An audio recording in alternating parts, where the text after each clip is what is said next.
Après avoir fait une étude de marché, Jonathan décide de se lancer dans la création de sa société.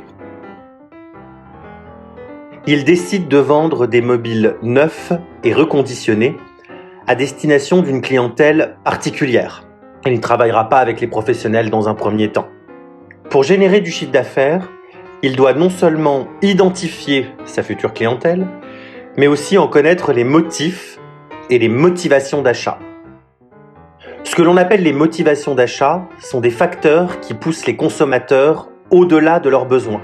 Elles sont importantes à connaître car ce sont elles qui vont guider les acheteurs et générer des ventes. Il existe aussi des freins d'achat.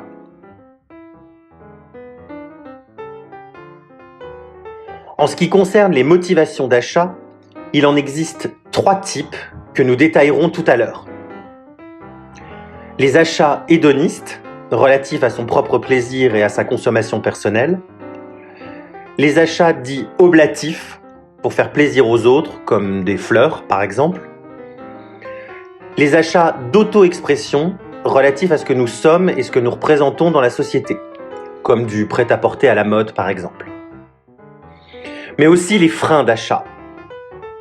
Ce que l'on appelle les inhibitions représentent le manque de confiance en soi lors d'un achat.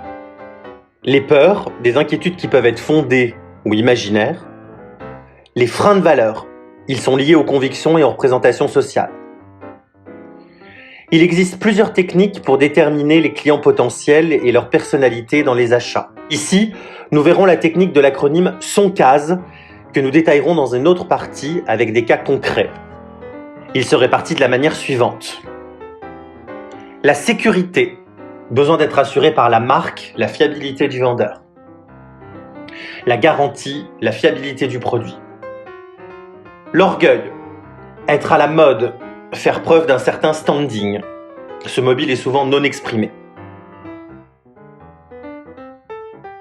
La nouveauté, le besoin de changement, le besoin d'innovation.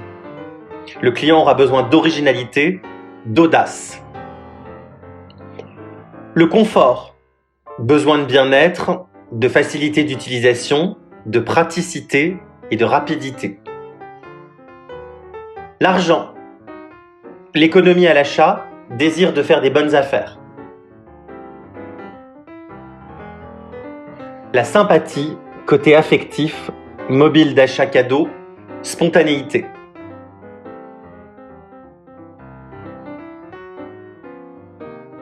Et enfin l'écologie, qui s'inscrit donc dans une démarche bio-écologique.